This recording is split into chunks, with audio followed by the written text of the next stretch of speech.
আসসালামু আলাইকুম। সংবাদে আপনাদের সবাইকে স্বাগত জানাচ্ছি। আমি ফিরোজ তোহা। শুরুতেই সংবাদ শিরোনাম। বাংলাদেশের সর্বশেষ গুরুত্বপূর্ণ আপডেট সংবাদ আপনাকে স্বাগত। শুরুতে সংবাদ শিরোনাম, পরে বিস্তারিত। শুরুতে জানাবো সাবেক স্বরাষ্ট্রমন্ত্রী সহ 10 জনের বিরুদ্ধে রেড নোটিশ জারির আবেদন। জুলাই আগস্টে গণহত্যার ঘটনায় দায়ের করা মামলায় পলাতক আসামি সাবেক স্বরাষ্ট্রমন্ত্রী আসাদুজ্জামান খান কামাল সহ 10 জনের বিরুদ্ধে ইন্টারপোলে রেড নোটিশ জারির আবেদন করা হয়েছে। আজ 10 এপ্রিল প্রসিকিউশন টিমের পক্ষ থেকে সাংবাদিকদের এই তথ্য জানিয়েছে চিফ প্রসিকিউটর মোহাম্মদ তাজুল ইসলাম। এরপর জানাবো রাজুকের পোলট দুর্নীতি, শেখ হাসিনার মেয়ে পুতুল সহ 18 জনের বিরুদ্ধে গ্রেপ্তারি পরোয়ানা। পূর্বাঞ্চলে রাজুকের পোলট বরাদ্দে দুর্নীতির অভিযোগে দুদকের আবেদনের পরিপ্রেক্ষিতে ক্ষমতাচ্যুত সাবেক প্রধানমন্ত্রী শেখ হাসিনা এবং তার মেয়ে সাইমুজ্জেদ পুতুল সহ 18 জনের বিরুদ্ধে গ্রেপ্তারি পরোয়ানা জারি করেছে আদালত। আজ 10 এপ্রিল দুদকের আবেদনের পরিপ্রেক্ষিতে ঢাকার মেট্রোপলিটন সিনিয়র স্পেশাল জজ জাকির হোসেন গালিবের আদালত এই গ্রেপ্তারি পরোয়ানা জারি করেছে। এদিকে যুক্তরাষ্ট্র শুল্ক স্থগিত করায় তাৎক্ষণিক সুরক্ষা দেবে বললেন বাণিজ্য উপদেষ্টা। যুক্তরাষ্ট্র বাড়তি শুল্ক 3 মাস স্থগিত করায় তাৎক্ষণিকভাবে সুরক্ষা দেবে বলে জানিয়েছেন বাণিজ্য উপদেষ্টা শেখ বশির উদ্দিন। বৃহস্পতিবার 10 এপ্রিল সচিবালয়ে সাংবাদিকদের এসব কথা জানান তিনি। বাণিজ্য উপদেষ্টা বলেন, সরকারের উচ্চ পর্যায়ে আলোচনা করে যুক্তরাষ্ট্রের সঙ্গে সব ধরনের বাণিজ্য ঘাটতি কাটিয়ে ওঠার চেষ্টা করা হচ্ছে। এবারে জানাবো আগাম জামিন পেলেন শীর্ষ সন্ত্রাসী সাজ্জাদের স্ত্রী তামান্না। হাইকোর্টে আগাম জামিন পেয়েছেন চট্টগ্রামের শীর্ষ সন্ত্রাসী সাজ্জাদ হোসেনের স্ত্রী শারমিন আক্তার তামান্না। মঙ্গলবার 9 এপ্রিল বিচারপতি মোহাম্মদ মাহবুবুল আলম এবং বিচারপতি মোহাম্মদ হামিদুর রহমানের আদালত তাদের আগাম জামিন আবেদন মঞ্জুর করেছে। এদিকে ভারতের চেয়ে বেশি কোনো দেশ বাংলাদেশের মঙ্গল কামনা করে না। ভারতের চেয়ে বেশি কোনো দেশ বাংলাদেশের মঙ্গল কামনা করে না বলে দাবি করেছেন ভারতীয় পররাষ্ট্রমন্ত্রী এস জয়শঙ্কর। এমনকি এটি ভারতের ডিএনএতে আছে বলেও মন্তব্য করেছেন তিনি। এবং সর্বশেষ জানাবো গাজায় হামলা চালাতে আপত্তি, পাইলট সহ বিমান বাহিনীর 970 জনকে বহিষ্কারের হুমকি ইসরায়েলের। গাজায় যুদ্ধবন্ধে ইসরায়েলি বিমান বাহিনীর পাইলট অফিসার এবং একাধিক সৈন্যসহ প্রায় 970 জন একটি চিঠি দিয়েছিল। এবার সেই চিঠি থেকে নিজেদের স্বাক্ষর প্রত্যাহার করে না নিলে তাদের চাকুরি থেকে বহিষ্কার করার হুমকি দিয়েছে ইসরায়েলি এয়ারফোর্সের কমান্ডার। বুধবার তাদের এই হুমকি দেয়া হয়। দেশটির স্থানীয় সংবাদ মাধ্যম এর প্রতিবেদনে তথ্য জানানো হয়েছে। খবর ডেইলি সাবা। প্রিয় দর্শক, এতক্ষণ শুনছিলেন সংবাদ শিরোনাম, এবারে বিস্তারিত। তবে তার আগে বন্ধুরা অনুরোধ থাকবে সংবাদটিতে একটি লাইক দিন।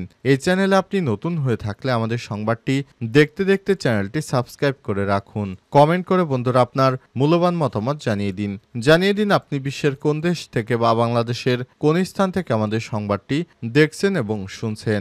এবারে বিস্তারিত। সাবেক স্বরাষ্ট্রমন্ত্রীসহ 10 জনের বিরুদ্ধে রেড নোটিশ জারির আবেদন। জুলাই আগস্টে গণহত্যার ঘটনায় দায়ের করা মামলায় পলাতক আসামি সাবেক স্বরাষ্ট্রমন্ত্রী আসাদুজ্জামান খান কামাল সহ 10 জনের বিরুদ্ধে ইন্টারনেটে রেড নোটিশ জারির আবেদন করা হয়েছে। বৃহস্পতিবার 10 এপ্রিল প্রসিকিউশন টিমের পক্ষ থেকে সাংবাদিকদের এই তথ্য জানায় চিফ প্রসিকিউটর মোহাম্মদ তাজুল ইসলাম। আসাদুজ্জামান খান কামাল ছাড়া অন্য যাদের বিরুদ্ধে রেড নোটিশ জারির আবেদন করা হয়েছে তারা হলেন বাংলাদেশ আওয়ামী লীগের সাধারণ সম্পাদক এবং সাবেক সড়ক পরিবহন ও সেতুমন্ত্রী ওবায়দুল কাদের, সাবেক মুক্তিযুদ্ধ বিষয়ক মন্ত্রী আকম মোজাম্মেল হক, আওয়ামী লীগের দপ্তর সম্পাদক বিপ্লব বড়ুয়া, সাবেক পররাষ্ট্রমন্ত্রী হাসান মাহমুদ, আওয়ামী লীগের সভাপতিমণ্ডলের সদস্য জাহাঙ্গীর কবির নানক, ঢাকা দক্ষিণ সিটি কর্পোরেশনের মেয়র শেখ ফজলে নূর তাপস, সাবেক শিক্ষামন্ত্রী মহিবুল হাসান চৌধুরী নাওফেল, বিদ্যুৎ জ্বালানি ও খনিজ মন্ত্রণালয়ের সাবেক প্রতিমন্ত্রী নসরুল হামিদ বিপু, সাবেক তথ্য সম্প্রচার প্রতিমন্ত্রী মোহাম্মদ আলী আরাফাত এবং সাবেক প্রধানমন্ত্রী শেখ হাসিনার প্রতিরক্ষা বিষয়ক উপদেষ্টা মেজর জেনারেল অবসরপ্রাপ্ত তারিক আহমেদ সিদ্দিক। চিফ প্রসিকিউটর বলেছেন, ইন্টারপোলের মাধ্যমে 10 জনের বিরুদ্ধে রেড নোটিশ জারি করতে আইজিপিকে চিঠি পাঠানো হয়েছে। তারা রেড নোটিশ জারি করলে তাদেরকে বিদেশ থেকে গ্রেপ্তার করে আনা হবে বলে জানিয়েছে চিফ প্রসিকিউটর। রাজুকের পোলট দুর্নীতি, শেখ হাসিনা পুতুল সহ ১৮ জনের বিরুদ্ধে গ্রেপ্তারি পরোয়ানা জারি। পূর্বাঞ্চলে রাজুকের পোলট বরাদ্দে দুর্নীতির অভিযোগে দুদকের আবেদনের পরিপ্রেক্ষিতে ক্ষমতাচ্যুত সাবেক প্রধানমন্ত্রী শেখ হাসিনা তার মেয়ে সাইমা ওয়াজেদ পুতুল সহ ১৮ জনের বিরুদ্ধে গ্রেপ্তারি পরোয়ানা জারি করেছে আদালত। বৃহস্পতিবার ১০ এপ্রিল দুদকের আবেদনের প্রেক্ষিতে ঢাকার মেট্রোপলিটন সিনিয়র স্পেশাল জজ জাকির হোসেন গালিবের আদালত এ গ্রেপ্তারি পরোয়ানা জারি করেছে। দুদকের আইনজীবী জানান, নিজের ও পরিবারের সদস্যদের রাজুকের এখতিয়ারাধীন এলাকায় আবাসন সুবিধা থাকায় তা গোপন করে সাইমা ওয়াজেদ পুতুল কোনোরকম আবেদন ছাড়াই মা শেখ হাসিনা ক্ষমতার অপব্যবহার করে পূর্বাঞ্চলে আবাসন প্রকল্পের ২৭ নম্বর সেক্টরের ২০৩ নম্বর রাস্তার ১৭ নম্বর প্লট সাইমা ওয়াজেদ পুতুলের নামে বরাদ্দ দিয়েছে। অপর ১৬ আসামিরা হলেন জাতীয় গৃহায়ন এবং গণপূর্ত মন্ত্রণালয়ের প্রশাসনিক কর্মকর্তা মোহাম্মদ সাইফুল ইসলাম সরকার, সিনিয়র সহকারী সচিব পুরবী গোলদার, অতিরিক্ত সচিব কাজী ওয়াইসউদ্দিন, সচিব মোহাম্মদ শহীদুল্লাহ খন্দকার, রাজুকের সাবেক চেয়ারম্যান পি.এ. আনিসুর রহমান মিয়া, রাজুকের সাবেক সদস্য মোহাম্মদ খুরশিদ আলম, কবির আল আসাদ, তন্ময় দাস, মোহাম্মদ নাসির উদ্দিন, মেজর ইঞ্জিনিয়ার শামসুদ্দিন আহমেদ চৌধুরী, অবসরপ্রাপ্ত মোহাম্মদ নুরুল ইসলাম, পরিচালক শেখ শাহিনুল ইসলাম, উপপরিচালক মোহাম্মদ হাফিজুর রহমান ও হাবিবুর রহমান। তদন্ত প্রাপ্ত আসামি সাবেক প্রধানমন্ত্রীর একান্ত সচিব ১ মোহাম্মদ সালেউদ্দিন ও সাবেক গৃহায়ন ও গণপূর্ত প্রতিমন্ত্রী শরীফ আহমেদ, তাদের বিরুদ্ধে গ্রেপ্তারি পরোয়ানা জারি করা হয়েছে।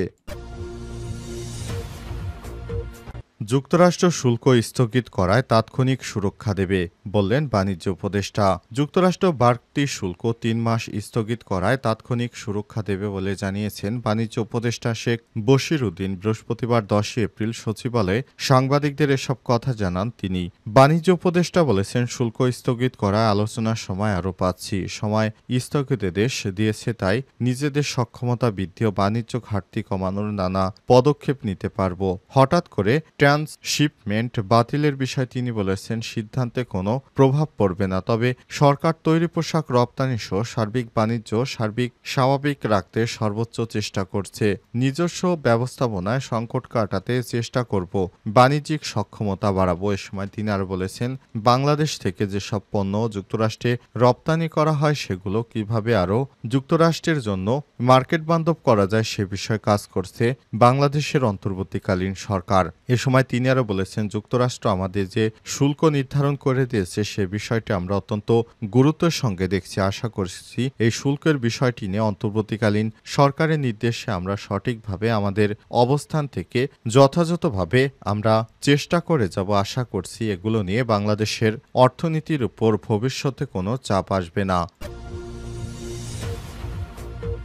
আগাম জামিন পেলেন শীর্ষ সন্ত্রাসী সাজ্জাদের স্ত্রী তামান্না। হাইকোর্টে আগাম জামিন পেয়েছেন চট্টগ্রামের শীর্ষ সন্ত্রাসী সাজ্জাদ হোসেনের স্ত্রী শারমিন আক্তার তামান্না। মঙ্গলবার ৯ এপ্রিল বিচারপতি মাহবুব আলম ও বিচারপতি মোহাম্মদ হামিদুর রহমান এর আদালত তার আগাম জামিনের আবেদন মঞ্জুর করেছে। জানা যায়, সাজ্জাদ হোসেনের গ্রেপ্তারের পর তার স্ত্রী শারমিন আক্তার তামান্না কারি টাকা দিয়ে আদালতে জামিন কিনে নেয়ার কথা বলে দেশের আইন এবং নিরাপত্তা সংস্থাকে অপমান করেছে। তার বক্তব্যের একটি ভিডিও সামাজিক যোগাযোগ মাধ্যম ফেসবুকে ভাইরাল হয়েছে। ভিডিওতে তামান্না শারমিনকে বলতে শোনা যায়, আমরা কারি বান্ডিল টাকা ঢেলে আমার জামাইকে বের করে নিয়ে আসবো। যারা এই ঘটনা ঘটিয়েছে তাদের ছাড় দেওয়া হবে না। উল্লেখ্য, গত ১৫ মার্চ ঢাকার একটি শপিং মল থেকে সাজ্জাদকে ধরে দেয় লোকজন। এর আগে গত ২৯ জানুয়ারি তাকে ধরিয়ে দিতে পুরস্কার ঘোষণা করেন নগর পুলিশ কমিশনার। তার আগের দিন সাজ্জাদ বাইজিদ বোস্তামি থানার ভারপ্রাপ্ত কর্মকর্তা ওসি ফেসবুক লাইভে এসে পেটানোর হুমকি দেয়। তার বিরুদ্ধে হত্যা, অস্ত্রসহ ১৫টি মামলা রয়েছে।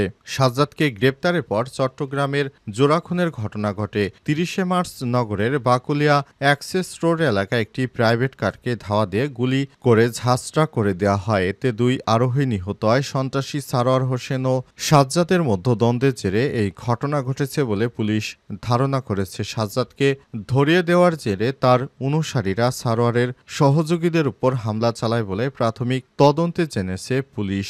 এই ঘটনায় গত 1 এপ্রিল চট্টগ্রামের বাকলিয়া থানায় নিহত বখতিয়ার হোসেন মানিকের মা ফিরোজা বেগম একটি মামলা দায়ের করেছেন। চট্টগ্রাম শীর্ষ সন্ত্রাসী কারাবন্দী সাজ্জাদ হোসেন ওরফে ছোট সাজ্জাদ ও তার স্ত্রী তামান্না শরীফকে মামলায় হুকুমের আসামি করা হয়। সাজ্জাদ বর্তমানে চান্দগাঁও থানার ইটবালু ব্যবসায়ী আফতাব উদ্দিন খুনের মামলায় রিমান্ড পুলিশ হেফাজতে রয়েছে বলে জানা গেছে।